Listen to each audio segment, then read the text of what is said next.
할렐루야.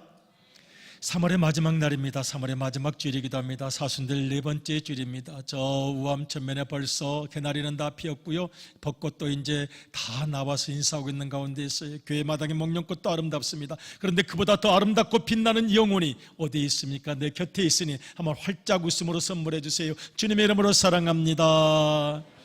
주님의 이름으로 축복합니다. 당신의 영혼이 봄꽃보다도 화사하십니다. 네, 귀한 분들과 함께 예배드려서 감사합니다. 주님의 크신 위로가 우리 모두에게 함께 하시기를 축복합니다. 아멘.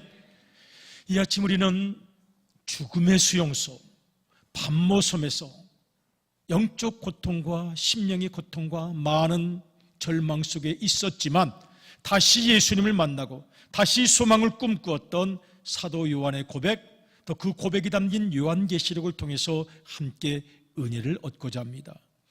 여러분, 예수님의 많은 제자들이 주님을 믿고 구원의 확신과 영생의 기쁨을 소유하며 빛나는 생애를 살았지만 사탄의 역사도 엄청나게 많아서 수많은 믿는 자들을 공격했습니다. 그래서 초대교회에 핍박을 받는 사람들이 굉장히 많이 있었습니다.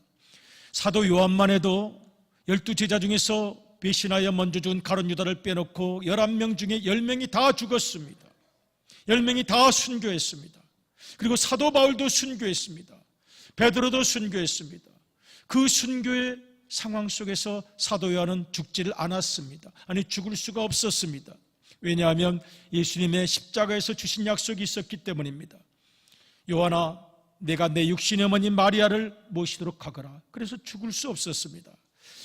그래서 견디고 이기고 살아가는 가운데 그도 무서운 박해의 광풍을 피할 수가 없어 결국 학자들에 따르면 95세의 나이인데 그 당시에는 죄수들이 가는 마지막 죽음의 수용소, 돌아올 수 없는 곳, 시체로 나온다고 하는 곳, 밤모섬 감옥으로 귀향을 가게 되었습니다. 나이 많은 사도 요한, 그 밤모섬 그 굴에서, 바위굴에서 얼마나 절망했겠습니까? 얼마나 고독했겠습니까? 얼마나 외로웠겠습니까? 너무나도 많이 힘들었을 것입니다. 이 늙은 사도 요한이 밤모섬에 귀향되지 않을 수 있는 방법은 한 가지였습니다. 예수님을 안 믿는다고 그러면 됩니다. 나 예수님 믿은 거 다 가짜였습니다. 지금까지 다 흉내만 낸 겁니다. 나 예수님 믿은 적 없습니다. 믿지도 않았습니다. 그러면 오케이, 너 가. 그러면 되는데 사도 요한은 그럴 수가 없었어요. 예수님은 나의 구원자이시고 예수님은 모든 인간의 구원자이시며 예수님께서 나를 사랑하시고 예수님께서 여기까지 나를 인도하셨는데 내가 어찌 지금 예수님을 안 믿는다고 내 개인의 평안을 구하겠습니까? 그러면 지옥의 수용소, 죽음의 수용소로 가는 거지. 그래서 사도 요한은 이 밤모섬 그곳에 유폐되어서, 그 돌섬입니다. 돌섬이고 물도 구할 수 없는 곳입니다. 하늘에서 내리는 비를 보관해야 되는 곳입니다. 낮에는 채석상에서 돌을 깨고 밤에는 이 죽음 같은 이 바위 감옥 속에서 신음하면서 기도했을 것입니다. 아마 자다가 일어나면 깜짝 놀랐겠죠. 여기 어디야? 내가 왜 여기 있는 거야? 여기는 어디야? 우리도 자다 깨면 그럴 때가 있을는지 몰라요. 마취하고 나서 수술 끝나고 회복될 때, 뜻하지 않은 인생의 절망의 장소에 있을 때 우리도 종종 그렇게 말할지 모릅니다. 여기 어딘가요? 내가 왜 여기에 있어야 하나요? 나 왜 여기 있나요? 그리고 주님 어디 계십니까? 그랬을지도 모르겠습니다. 아마 사도 요한의 속마음, 주님, 사람들 앞에서 내가 믿음 좋은 척 당당하게 예수님 믿고 목숨도 걸고 순교하겠다고 했는데 정말 주님 살아계시는 건 맞으시죠? 지금 이 외딴 곳, 이 굴 속에도 지금 저를 보고 계시는 거죠? 아니면 저 폐기 처분된 겁니까?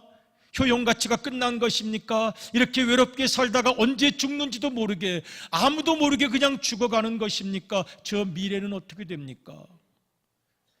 예수님, 저와 지금 함께 계십니까? 라고 물었던 그 시절입니다. 그래서 사도 요한의 고통이 컸다는 것을 우리가 밤모섬 그 굴을 보면 더 절실하게 느껴보기도 합니다. 한번 사진을 좀 보여주시겠습니까? 이 밤모섬은 터키 쪽에 가까운 곳인데 그리스 땅입니다. 그래서 터키와 그리스가 좀 갈등이 많아요. 이곳에 계시의 동굴이 있습니다. 거기에 바로 사도 요한이 갇혀있던 동굴입니다. 지금이니까 저렇게 아주 잘 꾸며놓았죠. 조명도 있죠. 그 당시는 얼마나 축축하고 무서운 곳, 얼마나 어두운 곳이겠습니까?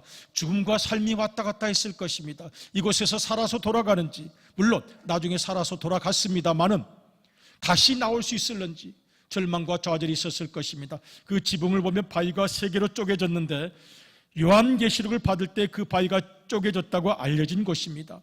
그런가 하면 그곳 벽화에 또 제자의 사진도 있습니다.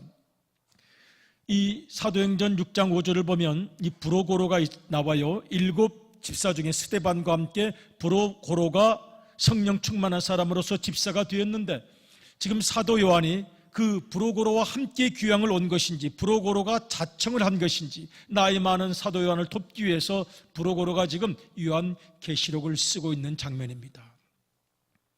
사도 요한에게 절망이 있었을 것입니다. 주님, 저 완전히 잊혀진 것입니까? 살아서 돌아가겠습니까? 주님, 저를 아직도 기억하고 계십니까? 그때 주님께서 용기와 위로를 주신 것이 요한계시록입니다. 사도 요한아, 내가 너를 잊지 않았다.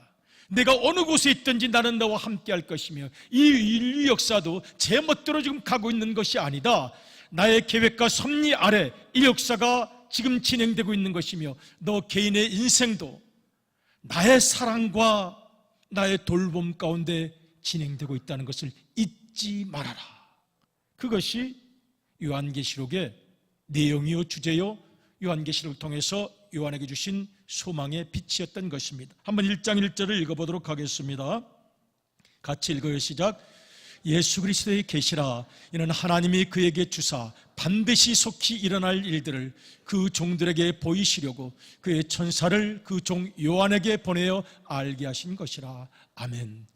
어쩌면 우리의 인생도 때로는 이 밤모습, 내가 왜 여기에 있어야 하는지, 난 앞으로 어떻게 살게 되는지, 내 운명은 어떻게 흘러갈는지 모르는 순간순간이 있을지 모르겠습니다. 사랑하는 믿음의 가족 여러분, 그때 요한에게 나타나셔서 내가 너와 함께한다고 하신 그 사랑의 음성 들으시고 용기를 내시고 새 출발할 수 있기를 주님의 이름으로 축복합니다. 아멘. 그래서 요한은 예수님의 음성을 듣게 되고 주님을 만나게 됩니다. 이제 계시가 이어지죠. 계시록 2장 3장은 이 땅에 대한 이야기들입니다. 소아시아에 있는 7 교회에 대해서, 에베소 교회, 서머나 교회, 두아디아라 교회, 버가모 교회, 수많은 교회들에 대해서 7 교회들에 대해서 계시를 내려주셨습니다. 2장 3장이 그런 내용입니다. 그리고 4장으로 들어가면 주님께서 요한을 천국으로 인도해 주셨어요. 내가 본 천국, 나 천국 갔다 왔어, 나 천국에서 보았어, 그 증거를 요한에게 주었습니다. 요한이 천국으로 드디어 올라갔습니다. 그리고 언젠간 우리도 다 올라갈 것입니다. 그곳에서 요한은 천국을 만났습니다. 그곳을 가니까 수정 같은 유리바다가 있었습니다. 그리고 무엇보다 하늘 보좌에 앉아 계신 하나님께서 계셨습니다. 아마 제대로 못 보았을 것 같아요. 눈이 부셔서 감히 바라볼 수 있었을까요? 그 거룩한 하늘 보좌, 그 영광, 거기에 앉아 계신 하나님의 권세를 보았습니다. 그리고 24 장로가 찬양하는 것도 보았습니다.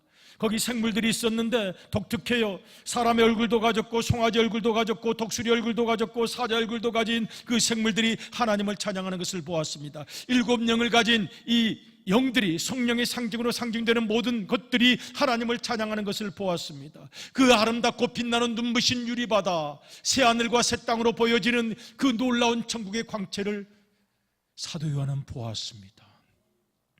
너무도 마음이 뜨거웠습니다. 너무도 마음이 감사했습니다. 그런데 어쩌면 사도 요한이 가장 만나고 싶어 했던 분은 누구였을까요? 마지막 예수님의 등에 기대어서 떡을 같이 먹었죠. 부활하신 후에 갈릴리에 오셔서 추울까봐 모닥불을 피워주셨던 그분, 떡도 직접 구워주셨던 그분, 생선도 구워주셨던 그분, 좀 더 가져와 배고플 것 같다고 말씀하셨던 그분, 십자가에서 피를 흘리시면서 어머니를 나에게 부탁하셨던 바로 그분이 4장에는 나타나질 않습니다. 5장으로 들어가면 이 사도 요한이 보좌에 앉으신 거룩하신 하나님의 손에 쥐고 계시는 두루마리를 보게 되는데 예감처럼 하나 느낀 게 저거로구나. 모든 세상의 비밀과 내 인생의 비밀이 저 두루마리에 담겨 있구나. 그런데 7인으로 봉인을 해놓았습니다. 아무도 열어볼 수가 없었습니다. 우리 한번 그 부분을 찾아보도록 하겠습니다. 요한계시록 5장 1절로부터 한번 쭉 읽겠습니다. 시작. 내가 봄에 보좌에 앉으신 이의 오른손에 두루마리가 있으니 안팎으로 썼고 7인으로 봉하였더라. 또 봄에 힘있는 천사가 큰 음성으로 외치기를 누가 그 두루마리를 펴며 그 인을 떼기에 합당하냐 하나 하늘 위에나 땅 위에나 땅 아래에 능히 그 두루마리를 펴거나 보거나 할 자가 없더라. 그 두루마리를 펴거나 보거나 하기에 합당한 자가 보이지 아니하기로 내가 크게 울었더니 크게 울었어요. 울고 또 울었습니다. 내 인생이 고독해서 사는 것이 힘들어서 살아온 것이 너무 고통스러워서 울고 또 울고 통곡하고 탄식했습니다. 답답해서 탄식하고 답답해서 울었습니다. 내 인생 2038년도에 여러분 어디 계실 예정이십니까?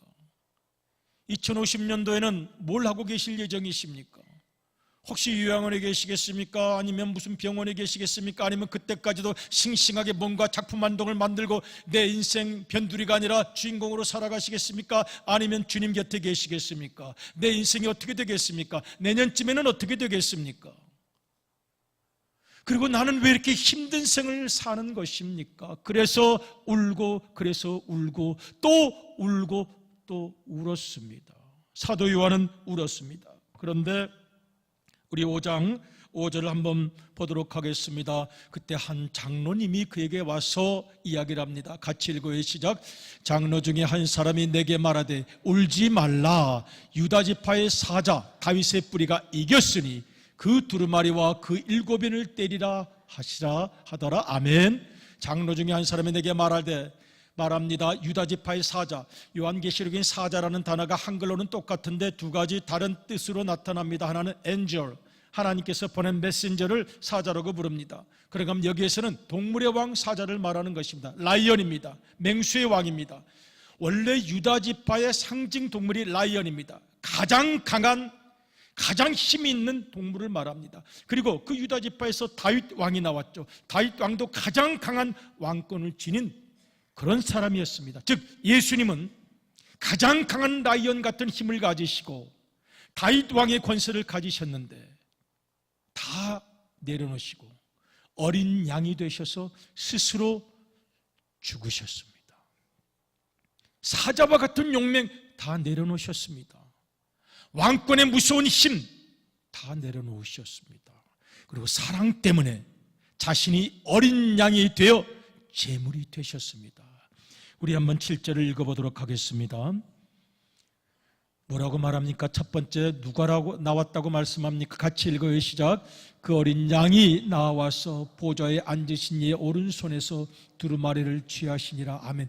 그 두루마리를 취할 수 있는 분은 오직 예수님. 그런데 지금 요한은 드디어 만난 예수님 너무 떨려서 예수님이라고 부르지를 못합니다. 그 어린 양, 그 예수님, 그렇게 보고 싶었던 예수님, 그 어린 양 예수님만이 내 인생 역사의 두루마리를 취할 수 있고 이으실 수 있었습니다. 8절을 같이 한번 읽어보겠습니다. 시작.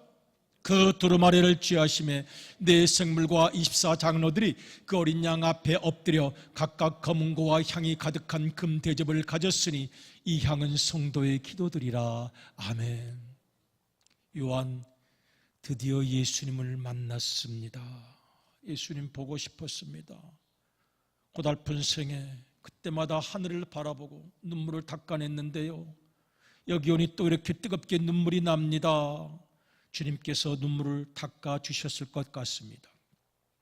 저는 요한계시록 21장 장례식장에 가면 늘 그 구절을 읽어요. 하늘나라에는 하나님께서 우리에게 장막을 마련해 주시는데 우리와 함께 계시는데 아픈 것도 없고 곡하는 것도 없고 탕식하는 것도 없고 통증도 없고 링게를 안 맞아도 되고 진통제 안 맞아도 되고, 그리고 중요한 것 모든 눈물을 그 눈에서 씻기심에, 모든 눈물을 그 눈에서 씻기심에. 이건 어디서 경험한 것일까요? 저는 지금 요한계시록 5장에서 사도 요한이 경험한 것이라고 생각합니다. 주님 얼마나 반가웠겠습니까? 어린 양 되시는 주님께서 그 두루마리를 잡고 계시는 그 모습 볼 때 가슴이 벅차올랐을 거예요. 그 주님께서 오셔서 그 눈물을 닦아주시는 경험이 요한계시록 21장 4절 모든 눈물을 그 눈에서 닦아주시며 본인이 경험한 것입니다. 품어주셨을 것으로 믿습니다. 고생 많았다 요한아, 잘 견뎠구나. 순간을 견디어 영원을 샀구나. 내가 어느 곳에 있든지 나는 너와 함께 할 것이라는 것을 잊지 말라. 주님께서 꼭 껴안아 주셨을 것 같습니다. 그 주님께서 혹시 아침 고단한 우리들의 영혼이 거들랑 꼭 껴안아 주시는 은혜를 경험하시기를 주님의 이름으로 축복합니다. 아멘. 예수님만이 여실 수 있는 역사가 지금 열립니다. 우리도 궁금합니다. 주님 어떻게 되는 것입니까? 남북관계는 어떻게 되고 트럼프 대통령은 어떻게 되는 것이며 우리 민족의 역사는 10년 후 20년 후에 어떻게 되는 것입니까? 궁금합니다. 요한계시록은 그 다음부터 이 7장부터 7재앙, 7나팔, 7인이 지금 계속되지면서 이 두루마리 속에 담겨있는 모든 역사가 다 지금 펼쳐지고 있는 것입니다. 그러니 5장이 핵심입니다. 두루마리가 핵심입니다. 그리고 더 알고 싶은 것이 있습니다. 주님, 내 인생은 어떻게 되는 것입니까? 여러분, 우리의 인생이 어떻게 된다고 생각하십니까? 우리의 인생을 주장하는 것은 누구십니까? 주님, 5년 후에 제가 어디 있겠습니까? 그런데 여러분, 너무 궁금해하지 마십시오. 내 운명도 중요합니다마는 운명을 만들어 가시는 분이 더 중요합니다. 아멘이십니까? 그 운명을 만들어 가시는 분을 우리가 믿고 신뢰하고 의지하기 때문에 운명을 만들어 가시는 그 주님께서 모든 것을 책임지시지 않습니까? 우리가 그 운명을 만들어가는 주님과 함께 있다면 어떤 것도 걱정할 것이 없습니다. 주님께서 우리를 선한 길로 복된 길로 인도하여 주실 줄로 믿습니다. 아마 요한이 궁금했을 것 같아요. 주님, 그래도 좀 더 알기를 원합니다. 알고 싶습니다.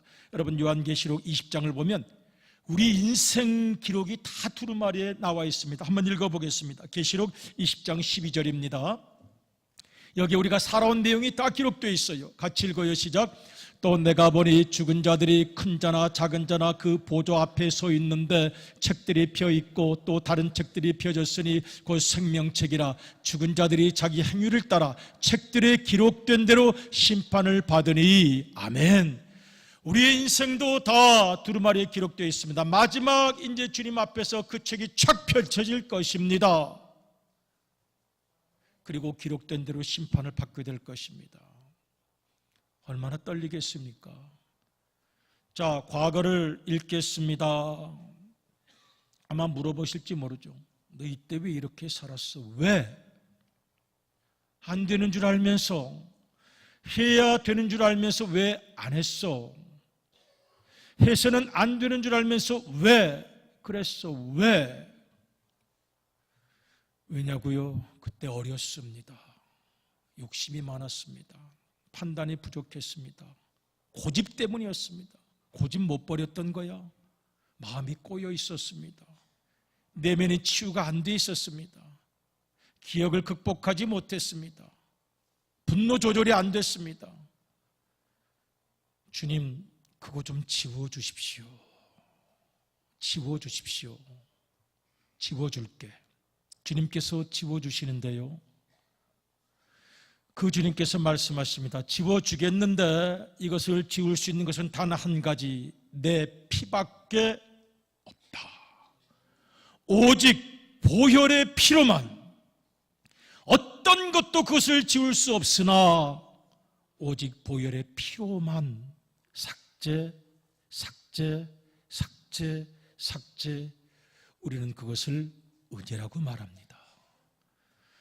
내가 살아왔던 생의 모든 시행착오들, 부끄러운 일들, 컨트롤하지 못했던 일들, 제발 좀 지워졌으면 하는 일들, 오직 주님만이 지을 수 있으신데 당신의 목숨이 달리신 사랑, 그 보혈로만 지워질 수 있습니다.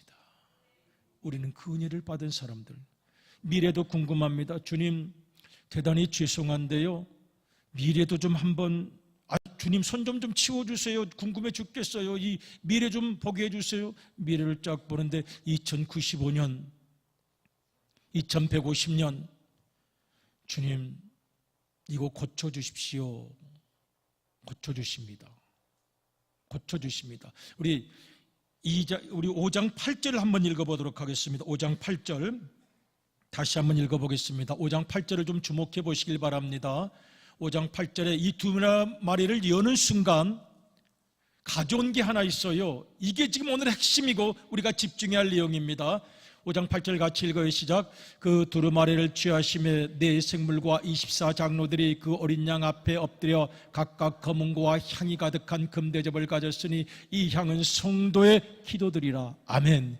지금 미래의 두루마리를 엽니다. 내 인생이 어떻게 될지 다 나와 있을 거예요. 하나님께서 예정하신 것이 있습니다. 그런데 그것을 열고 실시하려고 하는 순간 잠깐요, 잠깐. 기도 왔습니다. 지금 기도 올라왔습니다. 땅에서 매면 하늘에서도 매겠고 땅에서 풀면 하늘에서도 풀겠다고 하셨으니 고쳐주십시오. 고쳐주십니다. 여러분, 하나님의 가장 결정적인 약점을 아십니까? 늘 마음이 바뀌시는 데 있어요. 늘 마음을 돌이키세요. 우리 출애굽기를 한번 읽어보도록 하겠습니다. 성경에 수많은 하나님께서 마음을 바꾸시는 장면이 나타납니다. 출애굽기 32장 14절 같이 한번 읽겠습니다. 시작.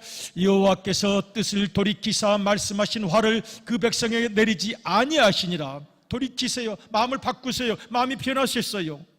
심판하시려다가, 죽이시려다가, 재앙을 내리시려다가 마음을 바꾸시는 하나님의 치명적인 약점, 뭐 때문이죠?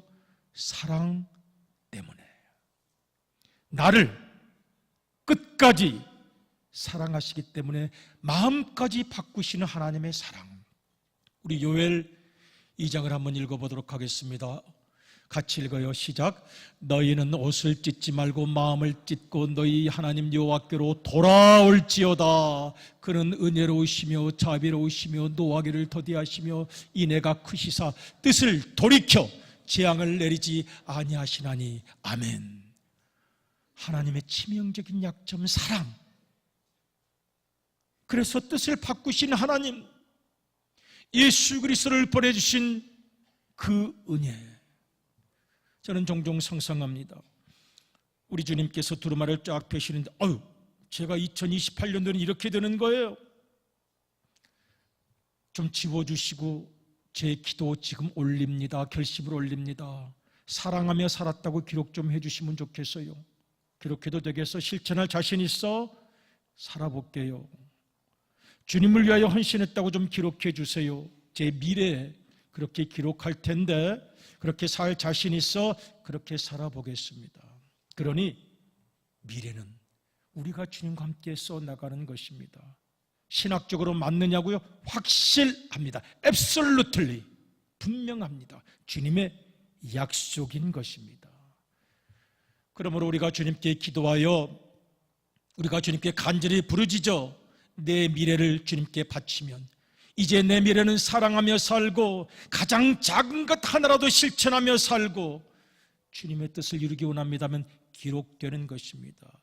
여러분, 기록된 대로 주님께서 살게 하실 줄로 믿습니다. 그 기도의 진실함에 달려 있습니다. 새봄을 맞이합니다. 아름다운 봄날, 꽃들이 새로운 꽃을 피우듯이 우리도 새로운 꿈을 한번 주님께 드렸으면 좋겠습니다. 지난밤에도 주님께서 우리에게 꿈을 주셨습니다. 그리고 이 시간에도 주님께서 우리에게 꿈을 설계하게 하십니다. 그리고 우리가 기도를 바칠 때 우리가 바치는 기도가 하늘 보좌는 흔드는 기도가 될 수 있기를 주님의 이름으로 축복합니다. 우리 같이 한번 찬양하겠습니다.